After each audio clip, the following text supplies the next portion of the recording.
I can't speak.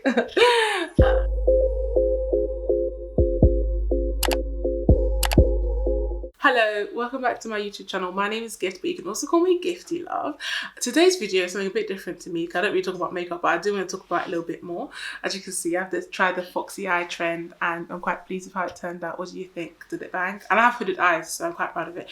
Anyway, today's video, I'm going to be talking about makeup brands that I think only have one good thing going for them. It's kind of like there's been like a trend of these types of videos, kind of like brands that fell off, brands that aren't doing much these days, or like a little bit anti-haul, all that stuff. I love that content. So I'm like, I have to contribute my own, do you know what I mean? So hopefully it'll be a short video, but it may be long because I like to roast. Okay, these are makeup brands that I think only have one good thing going for them. Now, just before I start, I guess, this is a disclaimer that this is what I think. These are my opinions. This is my opinion. These are the makeup brands that, in my opinion, I think only have one good thing going for them, and the rest of it is just not popping, which is why. And like, it might coincide with the list of brands that people think have like fell off now. But yeah, here's my selecciones.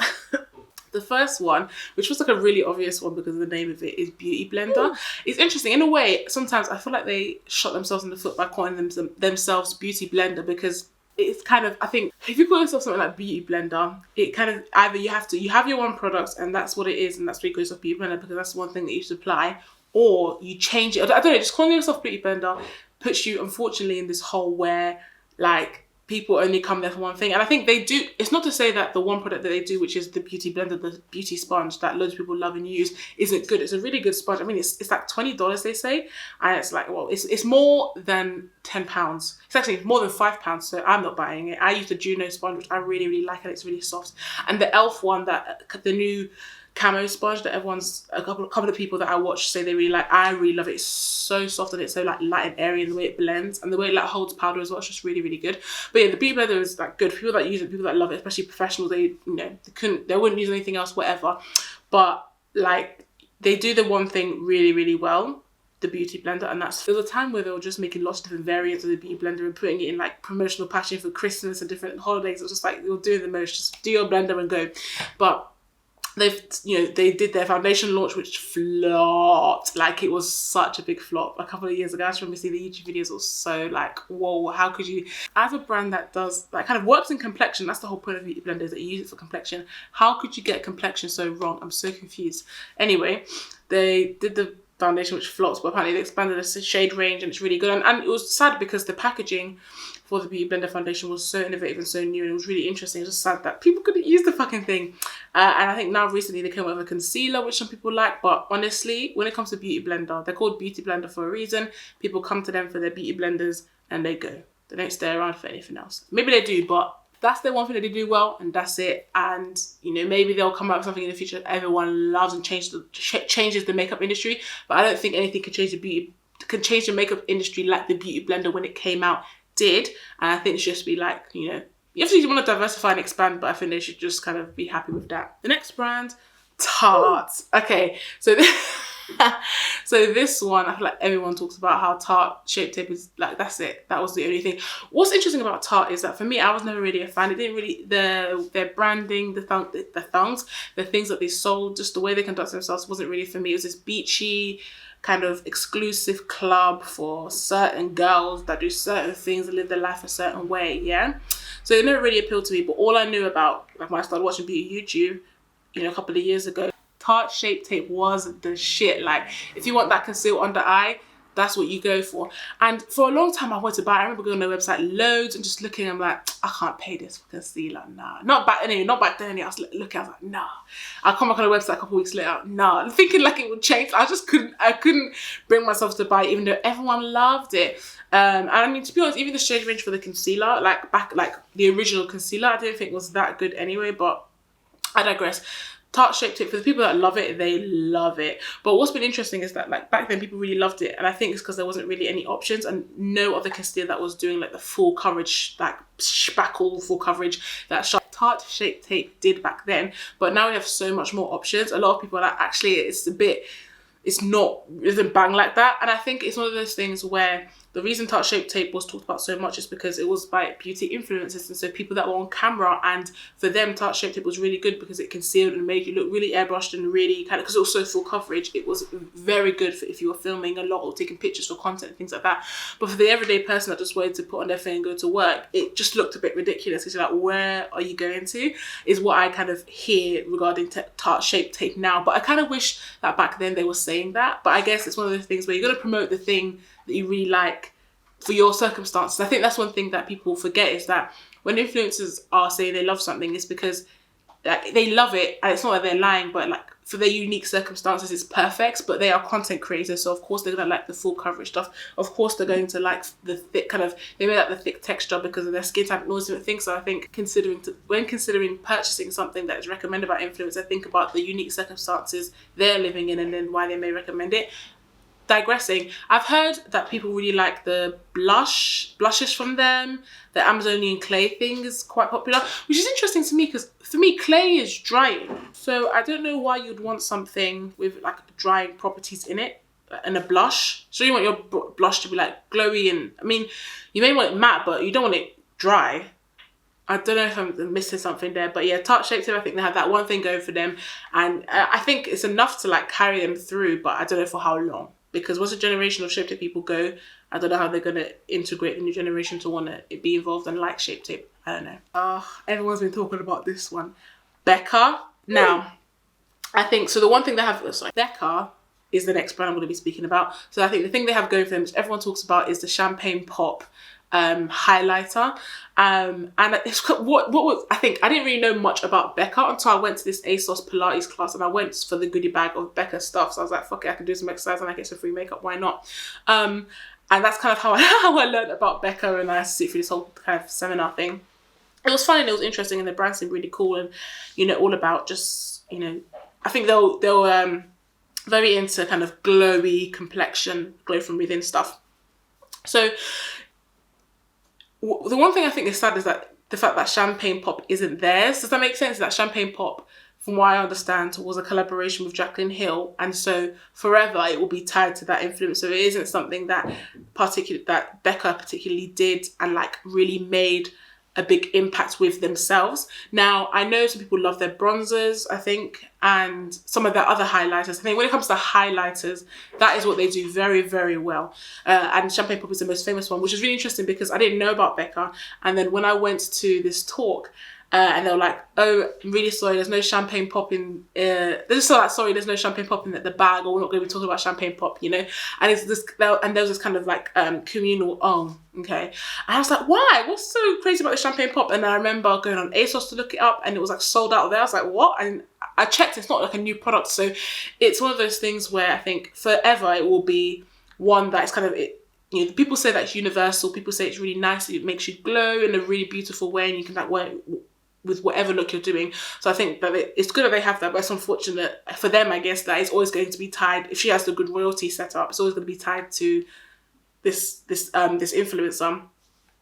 And yeah, I think I've never tried it. I do want to try it, but I don't know, it seems like with most Becca things, the thing that stops me from trying it, especially after I try some of the products from the goodie bag and I really like them, the thing that stops me from buying it is that the prices are just a bit like, I don't know what it is, especially Australian brands, when it comes to like clothes, makeup, whatever, all this stuff, maybe it's because of the way the currency conversion, whatever, it's always just a bit too much for what it is. Like, it's a highlight. I can go to Boots and get me a sweet one for like less than a tenner. It's not that deep, but whatever.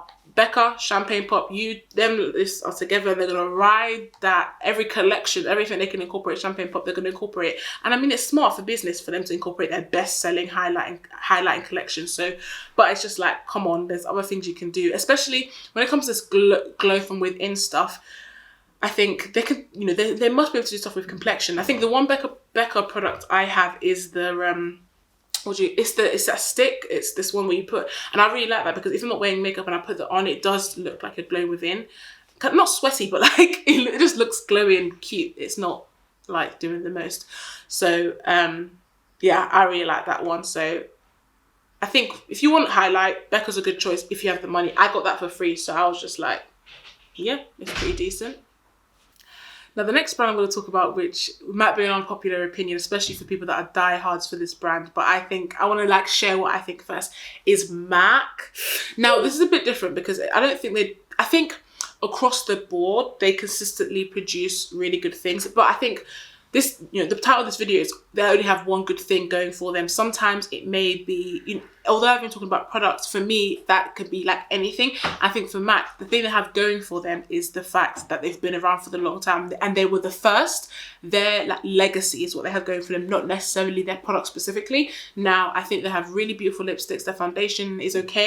It's not personally my favorite. And sometimes when they come out with really nice collections that seem really well curated and beautiful, but I just don't know I don't know what it has going for it, apart from the fact that it was the first one to, one of the first makeup brands to really be inclusive and kind of provide makeup for everybody. That wasn't just the high end stuff. It was something that everyone could like. People off the street could go to their shops and talk with someone and find makeup that they like. I mean, it's funny because I know MAC used to have, and I don't think anymore, but used to have this kind of reputation of the staff being really rude to you, and I'm guessing it's because it was really competitive because of like sales or commission based. But I think what doesn't help them is two things: their social media. They don't do a lot of user generated content, and the second thing is that they're not putting out anything that's like interesting and innovative anymore. I think what people go to MAC for are those staple products that they've just grown to love. They don't go and say, oh, what's new in MAC? What's going on in MAC?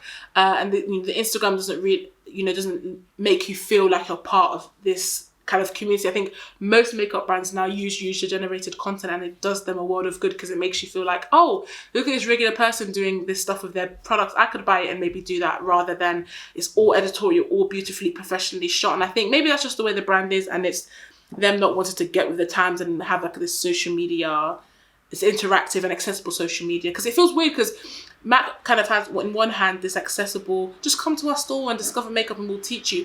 But then the other hand, it's like, you can't sit with us type of vibe. It's very confusing. And I think for an average customer, they're like, why would I have to go through all of that when I can just go somewhere else, get makeup for cheaper, nicer customer service, all these different things. Do you know what I mean? But I think, that's my opinion on that. I think what MAC has going for it is the fact that it's been around for a long time.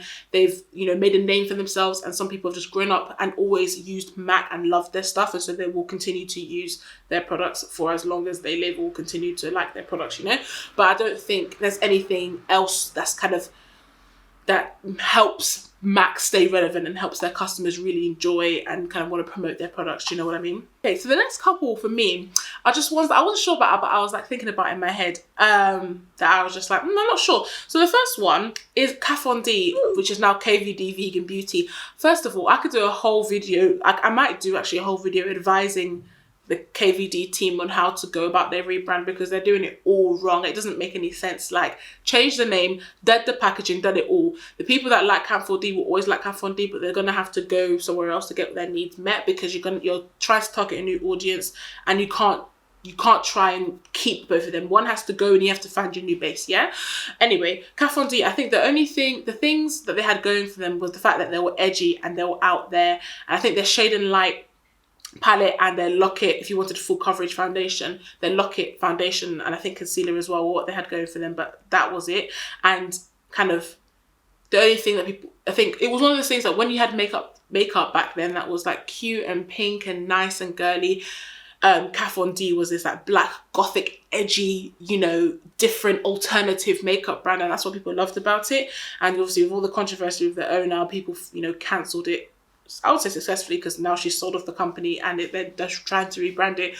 But I think what it had going for it, of it being edgy and out there, doesn't really work anymore because people don't support the brand. And I think what helped that brand was the fact that Kat D was behind an edgy and out there and kind of embody what the brand was, and without her behind it, it doesn't really make sense. But also there's other brands that are doing that now that are really that are doing a really good job of it, and their concept is very clear. But also what I find always really interesting is like how much of these alternative, out there, edgy makeup brands always fall off, or there's some big controversy around them. Like what's the other one? Lime Crime. Like, there was supposed to be this kind of not gothic but out there alternative makeup brand for girls that are different or whatever, and all the controversy surrounding them was just a bit, pardon me, messy. I don't know what it is about alternative brands that ends up making it just, they don't make it. I don't know what they're doing wrong. Oh, see, it's interesting. I don't know if I can actually call this a brand because it's not really built itself up to be yet, and it's still very heavily attached to its influencer. But Jacqueline Cosmetics is, the only thing going for them is the drama that always surrounds their launches and the drama around the owner, which is sad. And you may disagree with anything I'm saying in this video, but that's your opinion. This is mine, yeah? Cool. But I think the only thing Jacqueline Cosmetics has going for it is the drama. You know, the first launch of lipsticks, oh my God, you don't need to even, like, if you don't know about that, literally just type in Jacqueline Hill on YouTube. Her own content won't come up. It's the lipstick stuff that'll come up first. That's how bad it was. And then she released her second launch was a limited edition highlight, which doesn't make any sense because that means you don't have actually any products. I mean, I wouldn't be surprised if she made it permanent, but why would you release dead lipsticks that no one wanted, that were dangerous, and then release highlighters that were limited edition?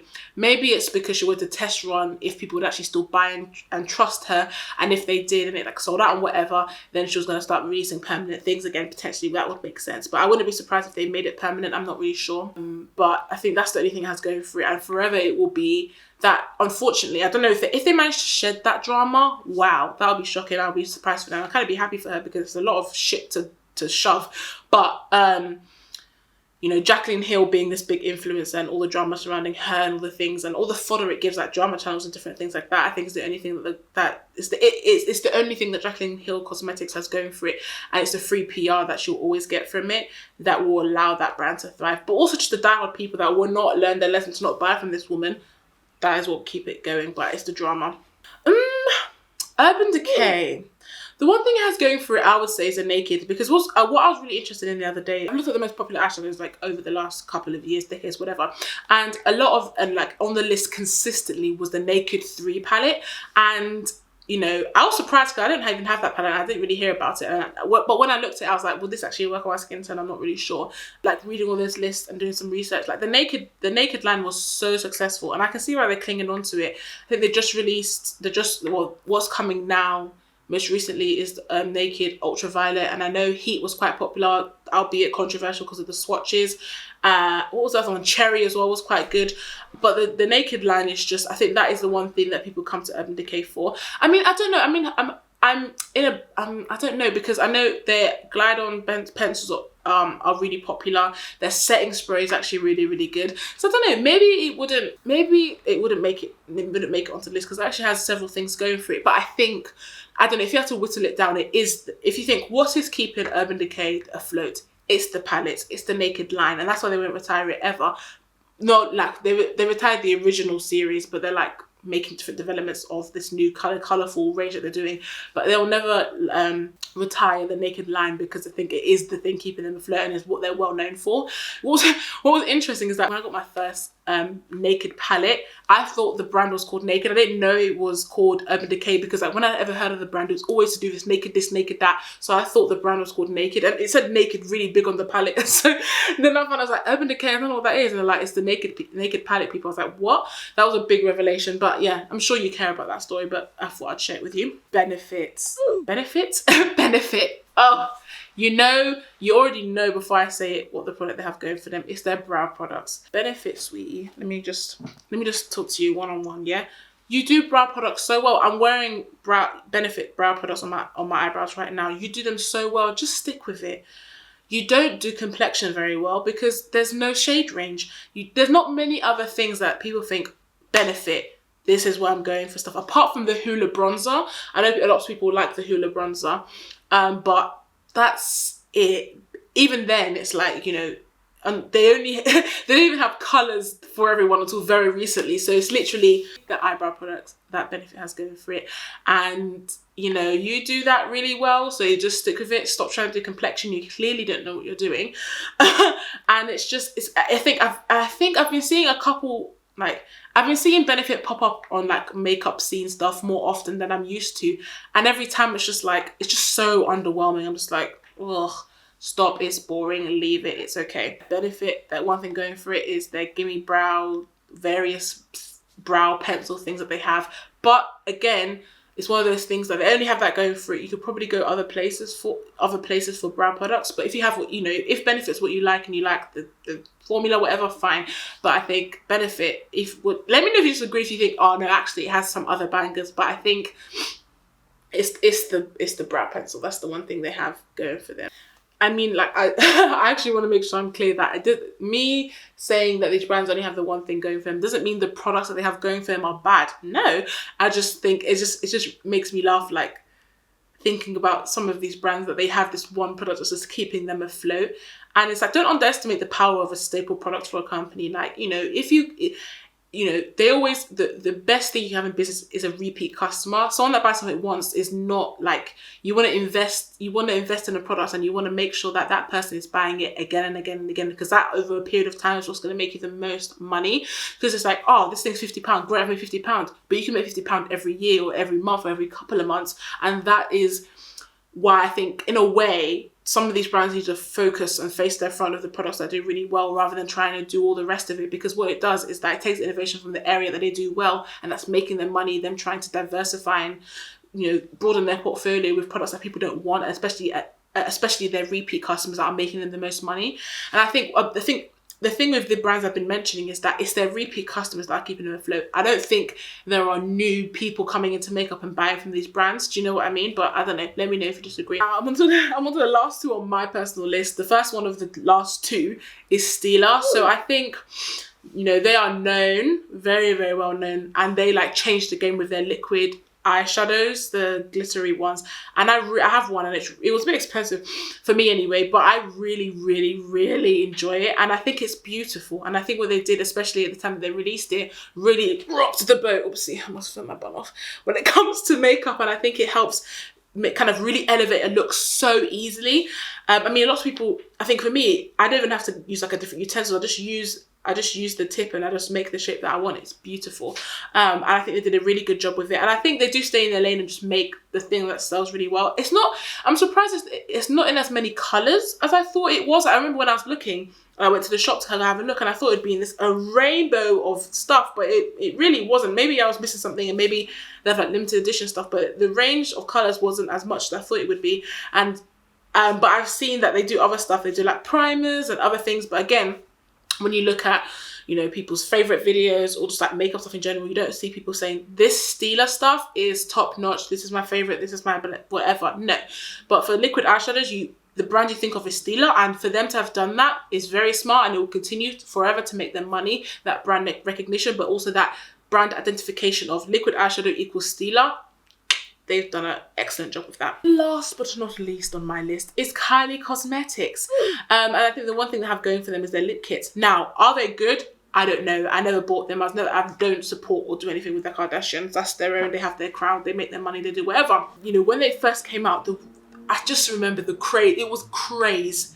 It's the only way I can describe. I don't think there's been, apart from Fenty, I don't think there's ever been releases. I don't think I've ever seen that kind of craze over a product since then, apart from Fenty. Like, everyone was using it, everyone had it. It was almost like a status symbol to have a Kylie lip kit. And I think for the people that used it, they liked it. And if they didn't like it, I don't know, because all they ever said was good things about it. But I think since then, I don't know if there's been anything else that they've come out with that was like real bangers. People loved it, people talk about it, and it's really interesting because back, you know, I remember the only big release I remember is the Kylie Cosmetics concealers, and people talking about that. But it's just really interesting because I think the brands, I should want to do as well another video on this, is like brands that I think have longevity and are like constantly putting out things that people are going to love forever and attracting new customers and retaining their old ones, but that's another video. I think with Kylie Cosmetics, it was just perfect timing.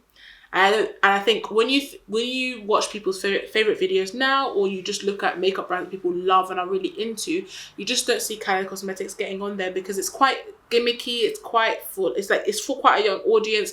It isn't makeup that you want to kind of carry in your purse and use for your day-to-day. It is very specific thing. I feel like there's like an area of makeup that is just for gifting, that look nice when you give it to somebody and like are as well presented, but not necessarily good. And I feel like Kylie Cosmetics products fall into that category heavily.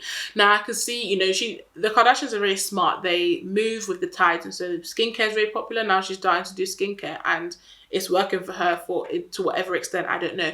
But I think, you know, her selling 50% of her, so she sold off to, I think, some company called Coty 50% of the ownership of her brand. So I think she clearly sees the trajectory of where it's going, and she took advantage of that hype, and now it's starting to go down. She's moving off into other things. She's making sure that she doesn't take the financial downfall for all of it. I mean, kudos to her for building a makeup brand simply off the fact that she was pretty. Like, I think she was one of the first to be able to do that, and I mean, she did it really well. She made loads of money, billions of money.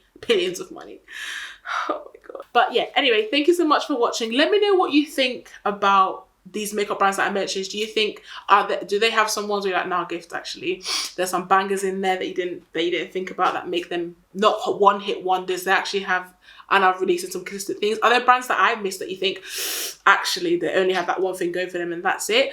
And let me know what you think. Let me know if you want to see more videos like this from me. I think I do want to do, I don't know, I want to do more makeup stuff, but I don't really know how that will be received in that, like, I'm not, like, it's my YouTube channel, I can upload whatever I want, but there's levels in that. Like, I want to do more makeup stuff. You probably see more makeup related content from me, because I really enjoyed actually making this video and talking about it, and I didn't realize, because sometimes I'm like, I'm not that knowledgeable about makeup, I don't even know, but I actually do pay attention and I like it a lot, and I feel like I'm part of the makeup community as much as I'd like to say I'm not. Thank you so much for watching. Love you lots, and I hope to see you in the next video, which should be linked in one of these two places. Love you loads.